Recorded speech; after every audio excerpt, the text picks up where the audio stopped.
You may have seen recently that there's been a lot of commotion and concern around coffee and cancer. But does coffee cause cancer? That's what we're going to talk about today.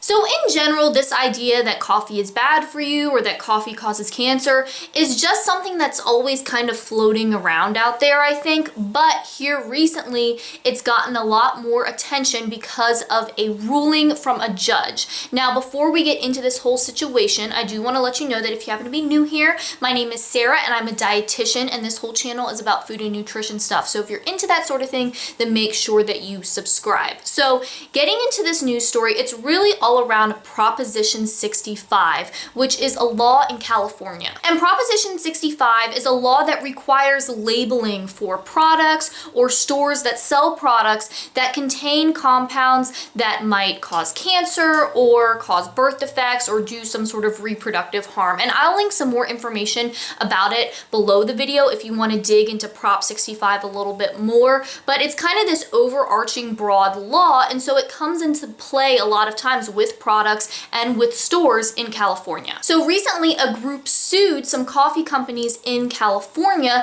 saying that coffee contains cancer-causing compounds, and so these stores needed to post warnings, and since they weren't posting any warnings, they were in violation of this law. And the judge has made a ruling in this case, and the judge decided that yes, these coffee companies need to be posting warnings in their stores. And since all of this has to do with coffee, something that a lot of people enjoy and enjoy pretty frequently, and cancer, something that no one wants to get, obviously, this has gotten a lot of media attention. I know I've seen a lot of it, and I'm sure you have as well. So I thought this would be a good topic for us to discuss and for me to break down for you what's really going on here. So the real issue here is acrylamide. And acrylamide is a compound that forms when certain foods are cooked certain ways. So acrylamide develops when foods are browned, and it's foods that contain a certain amino acid and certain sugars, and as part of that, high heat cooking process, acrylamide is formed as well. So this happens in coffee when coffee is roasted. Acrylamide is also found in things like breads and potato chips and fries and roasted potatoes and crackers and cereals, all of those sorts of foods that have these sugars and the amino acid, and then they go through this browning process. So we're talking about these foods being cooked at high temperatures, things like frying, baking, and roasting. Now there's been research done on acrylamide in rats and mice, and so in these studies they give the animals very high doses of acrylamide, and what has been found is that those high doses of acrylamide increase the animal's risk for certain cancers. But you have to remember that this research was done on rats and mice, not humans. And just because something causes one thing to happen in animals doesn't mean that the same thing will happen in a person. And also, these animals were given very high doses of the acrylamide, much, much more than you or I would come into contact with through our food. And with the research that has been done in people, they haven't been able to find any sort of conclusive link showing that acrylamide increases the risk for cancer in humans in the amounts that we do consume in food. Now, there are limits to that research. We definitely need more because a lot of that research is based on, food questionnaires where you ask people what they're eating. And of course, people maybe don't remember accurately or estimate accurately or don't share the full truth or whatever. So those aren't a perfect tool.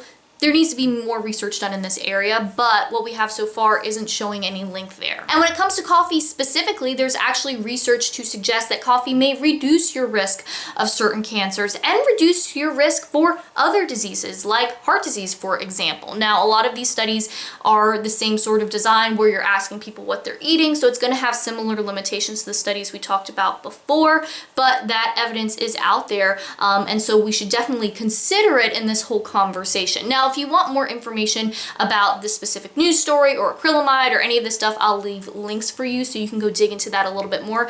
But now let's talk about what all of this means for us and our coffee. Really, this whole coffee and cancer thing isn't something that you need to worry about. Now, there are a few things to think about when you're considering whether you want to drink coffee or not, and we'll get into that in a second, but I just have to express some frustration here first because things like this ruling and these headlines and all this stuff, it really, really frustrates me because it contributes to more confusion and more worry around nutrition and food. Some people hear headlines like this and they kind of see them over and over and over again, all saying different things, and they get in this place where they just feel like, I don't know what's going on. No one knows what's going on. So I'm just not even gonna think about nutrition at all. And then on the flip side, you have some people who will hear these sorts of things and become overly concerned about nutrition. And they start looking at every study and every little headline and kind of filing it away as more foods that they should avoid or cut out of their diet. And so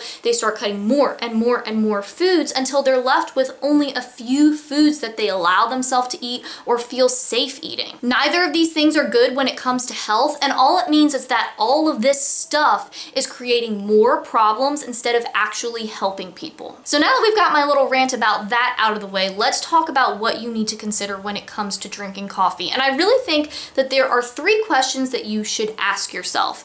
The first is, do you like coffee? That's really the most important thing. If you like coffee, go ahead and drink it. Perfectly fine. If you don't like it, it's not like some super health food that you need to be drinking.